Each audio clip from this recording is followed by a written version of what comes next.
Cricket से जुड़ी हर update के लिए हमारे all in one YouTube channel को सब्सक्राइब कीजिए और बगल के नोटिफिकेशन बेल को जरूर दबाएं।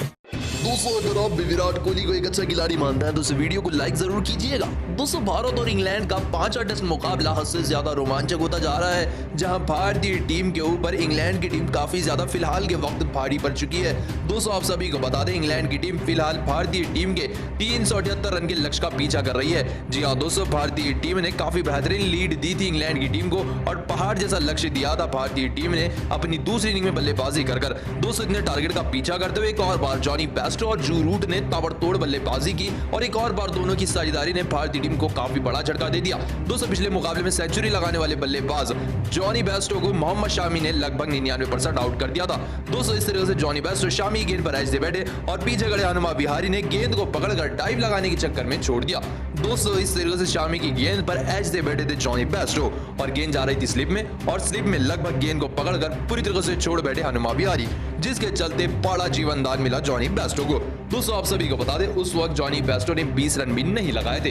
किसी ने नहीं सोचा था कि भारतीय टीम को ये जीवनदान जॉनी बेस्टो का इतना भारी पड़ेगा कि जॉनी बेस्टो उसके बाद तूफानी चौके और छक्के लगाकर अपना अर्धशतक लगाएंगे। और सिर्फ जॉनी बेस्टो ने अर्धशतक नहीं लगाया, उन्होंने जो रूट के साथ मिलकर 100 रनों की साझेदारी भी निभाई। जहां इस रनचेस में एक रन भारतीय टीम के लिए जरूरी है, वैसे वक्त पर दोनों ने मिलकर 140 रनों से ज्यादा की साझेदारी निभाई और अब इंग्लैंड को जीतने के लिए सिर्फ 100 से ज्यादा रन चाहिए। दोस्तों आप सभी को बता दें, भारतीय टीम परेशानी में है इन दोनों की बल्लेबाजियों की वजह से।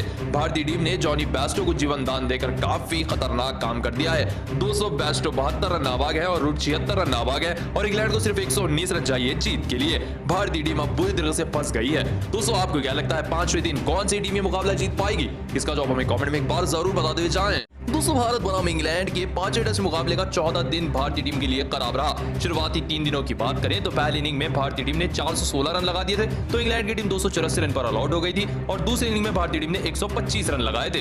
दोस्तों भारतीय टीम की बारी थी अब अपनी दूसरी इनिंग को कंटिन्यू करने की। चौथे दिन की शुरुआत पुजारा और ऋषभ पंत वापस से करने आए। दोस्तों आप सभी को बता दें, दिन के शुरुआत में अच्छी बल्लेबाजी हो रही थी भारतीय टीम के बल्लेबाजों के द्वारा, तभी पुजारा गलती कर बैठे। दोस्तों अर्धशतक लगा बैठे थे तीसरे दिन और चौथे दिन ये शॉट लगाकर सामने खड़े फील्डर को अपनी कैच दे बैठे चेतेश्वर पुजारा और चौथे दिन की सुबह 67 रन बनाकर चेतेश्वर पुजारा ब्रॉड के हाथों अपनी विकेट गवा बैठे। दोस्तों उनके बाद मैदान पर सिराज अय्यर बल्लेबाजी करने आए। जी हां दोस्तों, श्रेयस अय्यर बल्लेबाजी कर रहे थे और उनके साथ बल्लेबाजी कर रहे थे मैदान पर ऋषभ पंत। दोनों की जोड़ी अच्छी बन ही रही थी, तभी एक और बार श्रेयस अय्यर ने बड़ी गलती कर दी। दोस्तों ऋषभ पंत अच्छी बल्लेबाजी कर ही रहे थे, लेकिन तभी फंस गए श्रेयस अय्यर। मैट पॉट्स की इस गेंद पर सामने का शॉट खेल बैठे और सामने खड़े एंडरसन ने गिरकर शानदार कैच लपक ली और श्रेयस अय्यर एक और बार खराब बल्लेबाजी करते मात्र 19 रन बनाकर इस मुकाबले अपनी विकेट गवा बैठे। लेकिन दूसरे एंड से बेहतरीन बल्लेबाजी कर रहे थे श्रेयस अय्यर के बाद ऋषभ पंत और इन्होंने अपना तूफानी अर्धशतक भी लगा दिया।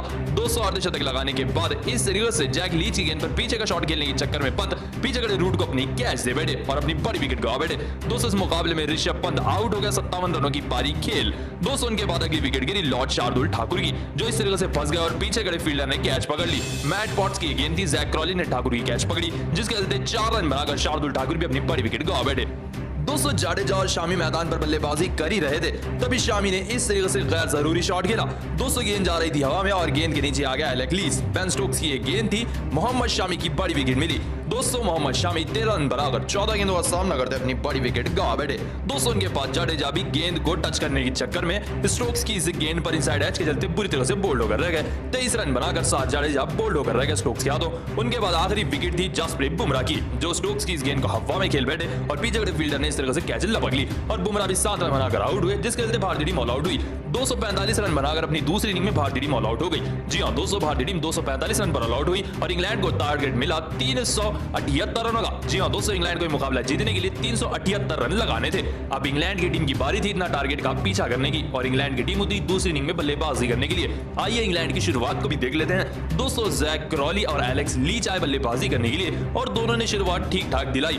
दोनों ही बल्लेबाजों ने शुरुआत में बुमराह और शामी को अच्छे से खेला और लगभग 27 रन जोड़ दिए हैं। दोस्तों दोनों की सलामी जोड़ी ने मैदान पर आग लगा दी, जहां पहले सलामी बल्लेबाज एलेक्स लीस ने अपना तूफानी अर्धशतक लगा दिया।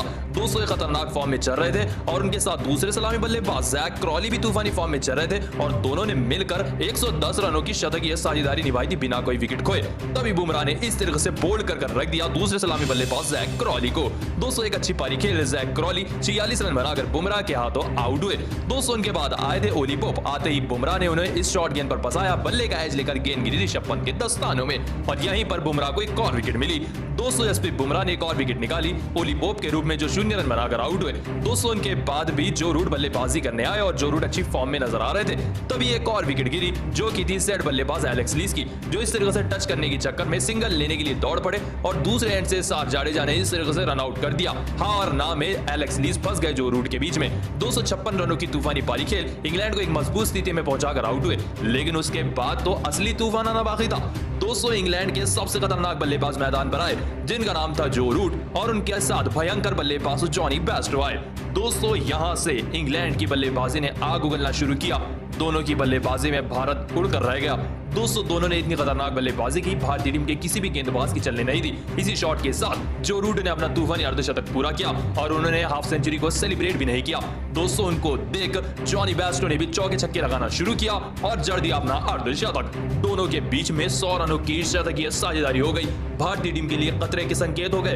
दोस्तों देखते ही देखते दोनों ही बल्लेबाजों ने दिन तक अंत तक बल्लेबाजी की और इस मुकाबले में जो रूट 76 रन नाबाग हैं और जॉनी बेस्टो 72 रन नाबाग हैं और 259 रन पर सिर्फ 3 विकेट खो चुकी है इंग्लैंड की टीम और मात्र अब 119 रन चाहिए इंग्लैंड को जीतने के लिए 5वें दिन। जी हां दोस्तों, एक 99% हारा हुआ मुकाबला इंग्लैंड ने अपने तरफ कर लिया। सिर्फ 3 विकेट खोकर 260 रन स्कोर बोर्ड पर लगा दिया इंग्लैंड की टीम ने अपनी दूसरी इनिंग में और सिर्फ 119 रन दूर है इंग्लैंड की टीम और 7 विकेट हाथ में है। दोस्तों भारतीय टीम के किसी भी गेंदबाज ने कुछ भी कारनामा नहीं किया, जिसके चलते इंग्लैंड की टीम अब जीत की पटरी पर आ चुकी है। एक ऐसा मुकाबला इंग्लैंड की टीम जीतने के मोड़ पर है जिसे किसी ने कल्पना भी नहीं की। दोस्तों आपको क्या लगता है कौन सी गलती की वजह से इंग्लैंड इतने आगे आ गई? इसका जवाब हमें कमेंट में एक बार जरूर बताते हुए जाएं। दोस्तों जॉनी बेस्टो जिन्होंने इंग्लैंड की इनिंग को 5वें टेस्ट मुकाबले में एक जीवनदान दिया। दोस्तों आप सभी को बता दें भारत बनाम इंग्लैंड का तीसरा दिन समाप्त हो चुका है 5वें टेस्ट मुकाबले का और 5वें टेस्ट मुकाबले पर अब तक कब्जा भारतीय टीम का रह चुका है। दोस्तों इंग्लैंड की टीम को भारतीय टीम ने 284 रन पर ऑल आउट कर रख दिया था पहली इनिंग में, जिसमें 106 रनों का योगदान दिया था जॉनी बेस्टो ने और वहीं भारतीय टीम ने अपनी दूसरी इनिंग में 125 रन लगा दिए 3 विकेट के नुकसान पर और 257 की भारतीय टीम के पास लीड है। लेकिन इसी मुकाबले में जब इंग्लैंड की टीम अपनी पहली इनिंग में बल्लेबाजी करने उतरी तब बेस्टो और विराट कोहली के बीच में हो गया पंगा। दोस्तों आप सभी को बता दें बीच मैदान पर गर्मागर्मी का माहौल हो गया क्योंकि जॉनी बेस्टो और विराट कोहली आए आमने सामने। तो विराट कोहली ने स्लेज किया बुरी तरीके से जॉनी बेस्टो को और जॉनी बेस्टो को आ गया गुस्सा, तो उन्होंने अब शब्द कह दिए विराट कोहली को। दोस्तों अब शब्द सुनने के बाद विराट कोहली भी काफी ज्यादा गुस्से में आ गए, लेकिन उसके बाद जॉनी बेस्टो ने भी कुछ ऐसा अपने हाथों से इशारा किया कि आप बात कम कीजिए और मैच पर ज्यादा ध्यान दीजिए, जिसे देख विराट कोहली फिर हैरान हो गए। विराट कोहली जवाब दे रहे थे, बेस्टो जवाब दे रहे थे। मैच वापस से शुरू हुआ। जॉनी बेस्टो ने अपनी तूफानी बल्लेबाजी दिखाई और लगा दिया शतक। जी हां दोस्तों, शतक लगाने के बाद विराट कोहली नीचे सर कर जॉनी बेस्टो को देख रहे थे, लेकिन उसके ठीक बाद इस तरीके से बेस्टो आउट हुआ। बेस्टो की कैच पकड़ ली और किसी ने नहीं, विराट कोहली ने, और विराट कोहली ने भी करारा जवाब दिया बेस्टो को कुछ इस तरह इशारा करते हुए। दोस्तों आप सभी को बता दें पहले कोहली ने बेस्टो को छेड़ा, फिर बेस्टो ने कोहली को छेड़ा, फिर आखिर कोहली वापस से कैच पकड़ने लगे जॉनी बेस्टो के। लेकिन इस मुकाबले में जीत बेस्टो की, जिन्होंने 106 रनों की तबड़तोड़ पारी खेली। विराट कोहली ने थोड़ा सा स्लेज किया, आक्रमण अंदाज में आ गए जॉनी बेस्टो और लगा दिया शतक। दोस्तों विराट कोहली का एग्रेसिव अंदाज मैदान पर दिखता ही है और वो आए दिन कोई ना कोई खिलाड़ी से पंगा लेते ही रहते हैं। दोस्तों आपको क्या लगता है, क्या विराट कोहली को वापस से भारतीय टीम का कप्तान बनाना चाहिए या नहीं? इसका जवाब हमें कमेंट में एक बार जरूर बता दे जाएं। दोस्तों इंग्लैंड के मैदान पर तूफानी तरीके से चल रहा है 5वां टेस्ट और इसका आज तीसरा दिन भी समाप्त हो चुका है। शुरुआती 2 दिनों में 416 रन भारतीय टीम ने पहली इनिंग में लगाए, तो वहीं 84 रन पर पहली इनिंग में इंग्लैंड ने 5 विकेट खो दिए थे और दूसरा दिन समाप्त हो चुका था। तीसरे दिन जॉनी बेस्टो और बेन स्टोक्स इंग्लैंड की शुभ शुरुआत करने आए, लेकिन इस शुरुआत पर काला टीका लगा दिया हमारी भारतीय टीम के नए कप्तान जसप्रीत बुमराह ने। दोस्तों आप सभी को बता दें ये गेंद थी 30वें ओवर की पहली गेंद। दोस्तों आप सभी को बता दें जैसे ही फुल टॉस गेंद पर लग गई पैर पर बेन स्टोक्स के गेंद, तो बेन स्टोक्स बैठ गए बीच मैदान पर। दोस्तों सभी को लग रहा था कि ये बेन स्टोक्स क्या कर रहे हैं, लेकिन जैसे उनका ये रिएक्शन देखा गया तो सभी लोग दंग रह गए। दोस्तों दोनों टांगों के बीच में काफी ज्यादा जोर से जसप्रीत बुमराह की गेंद लग गई थी बेन स्टोक्स को और वो कुछ देर तक इसी तरीके से बैठ गए। दोस्तों बेन स्टोक्स के इस रिएक्शन को देखकर पीछे खड़े ऋषभ पंत हंसने लगे और विराट कोहली परेशान होने लगे। दोस्तों लगभग 5 मिनट तक तो बेन स्टोक्स बल्लेबाजी कर ही नहीं पाए। जसप्रीत बुमराह की वो एक गेंद ने काफी ज्यादा चोट पहुंचा दी बेन स्टोक्स को। दोस्तों उसके बाद बेन स्टोक्स अच्छी बल्लेबाजी नहीं कर पाए और अपनी विकेट गंवा बैठे। दोस्तों आप सभी को बता दें जिसके चलते 284 रन पर ऑल आउट हो गई इंग्लैंड की टीम, जिसमें जॉनी बेस्टो ने 106 रनों की पारी खेली और कप्तान स्टोक्स ने सिर्फ 25 रन लगाए। दोस्तों अपनी दूसरी इनिंग में भारतीय टीम के पास से ट्रायल काफी ज्यादा था और दूसरी इनिंग में 125 रन लगा चुकी है भारतीय टीम, जिसमें 50 रनों का तूफानी अर्धशतक लगा चुके हैं चेतेश्वर पुजारा, 30 रन नाबाद खेल रहे हैं ऋषभ पंत।